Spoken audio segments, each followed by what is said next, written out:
Let's imagine for a second that it's January 22nd, 2026. The world isn't just dealing with one crisis, it's facing a whole cascade of them all at once. You see, trust is at an all-time low, and in this new world, a politician's words can move markets just as much as hard economic data. We're going to break down exactly how this fractured world is setting a brand new price on, well, everything. Now, on the surface, a diplomatic argument, a war happening far away, and a problem on a shipping route, they all seem completely disconnected, right? But believe it or not, they're all threads of the exact same unfolding story. So that's the big puzzle we're going to piece together today. How on earth does a single sentence from a world leader, a drone strike on a power plant, and one container ship changing its course, how do they all connect to shake the entire global economy? We're going to trace this chain reaction, domino by domino. We'll follow the path from that first little push, the initial trigger, to its immediate impact, and then all the way down the line to the final economic consequence. So, let's get into it. Okay, our first stop is Davos, Switzerland. And this isn't just about handshakes and fancy speeches. It's become a huge test for the US-Europe alliance. And weirdly enough, the obscure issue of Greenland is suddenly front and center, creating some very real financial risk. You have to read between the lines on this one. The president's statement, it sounds like he's trying to de-escalate, right? But what he's really doing is the opposite. He's reframing the whole thing, taking it from a strange real estate idea to a serious matter of national security and critical minerals. The unspoken message is loud and clear. We are not dropping this. So how does Denmark respond? Well, like this. And this isn't some emotional outburst. It's a pure state reflex. The logic here is really simple. If you even open the door to negotiating away your sovereign territory, you set a terrifyingly dangerous precedent. What's to stop another strategic spot from being on the bargaining table tomorrow? And then enter NATO, trying to perform this incredibly delicate balancing act. By saying sovereignty wasn't on the table, the Secretary General is trying to contain the damage.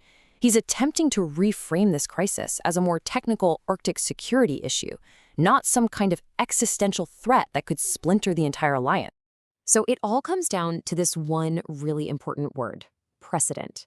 This entire diplomatic firestorm isn't really about one island. It's about the rules of the game. If Greenland's status is all of a sudden up for grabs, it starts chipping away at the very foundation of international order. Europe's reaction here is about protecting the rule itself, not just protecting Denmark. And this timeline just shows you perfectly how things have escalated. I mean, this didn't just pop up out of nowhere. It started as a kind of strange headline, then it became a real strategic concern. And now, it has morphed into a powerful economic weapon, with the threat of tariffs being used to apply some serious pressure. Okay, on to our next crisis. Now we're going to shift over to Ukraine, where the very nature of the war has changed. It's not just a battle being fought on the military front lines anymore, it's a systematic assault on the country's energy infrastructure. And that turns the whole conflict into this brutal, grinding test of civilian resilience. You can really see the two fronts of this war so clearly here. On one side, you have the conventional military front, a battle of arms. But on the other, you have this strategic war being waged against the civilian energy grid. That's a battle of sheer endurance, and it's aimed at breaking a society's will to resist in the dead of winter. A statement like this from Ukraine's prime minister is a classic alarm bell, and it's doing two things at once. Internally, it's telling the Ukrainian people, brace yourselves, this is going to be incredibly difficult. But externally, it's sending a crystal clear and urgent message to allies. Your support cannot wait. And here's where you start to see the ripple effect across Europe. The cost of just trying to help Ukraine's damaged energy grid puts immense pressure on national budgets. That financial pressure then creates political strain at home, which in turn really limits the ability of European leaders to take a hard, unified line in other disputes, like, say, the one we just saw brewing back in Davos. All right, our third and final crisis takes us to the Red Sea.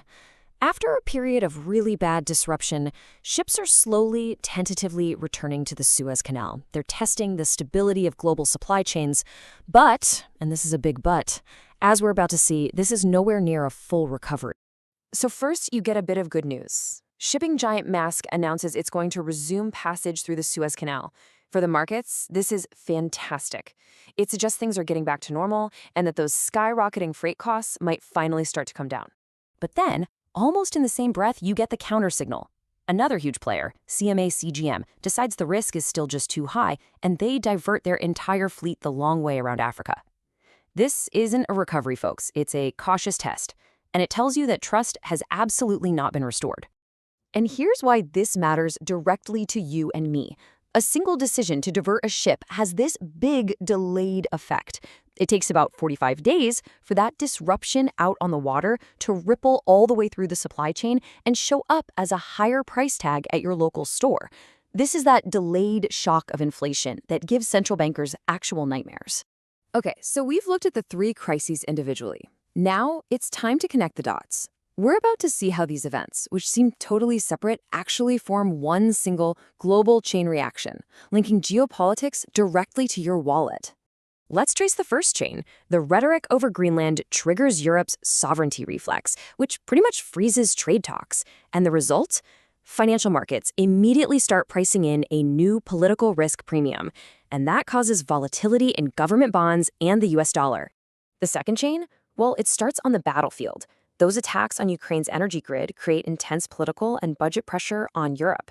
The result of that is Europe's capacity to handle two massive crises at once, a hot war in the East and a fracturing alliance in the West, is stretched to the absolute breaking point. And the third chain links the Red Sea directly to monetary policy. That persistent uncertainty in the Suez Canal keeps supply chains incredibly fragile. And the result? Central banks, who are really hoping to cut interest rates and give everyone a break, are now forced to sit on their hands, terrified of a new wave of inflation kicked off by these shipping disruptions. So, where does this all go? I mean, depending on how these different crises evolve, there are a few potential futures. Let's take a look at how this whole story could end. You've basically got three main possibilities. There's the plausible scenario where things kind of de-escalate and the markets calm down. Then you have the risky scenario where tensions flare up again on all three fronts. And finally, you've got the shock scenario where all three crises get worse at the exact same time, creating a perfect storm for the global economy. And all of this leaves us with one final, really crucial question. What we're seeing is a world where trust has just evaporated. The old buffers that used to exist between politics and economics, they're gone. So the question we have to ask ourselves now is this. In this new reality, at what exact moment does a spoken word from a politician become a written price on a market screen?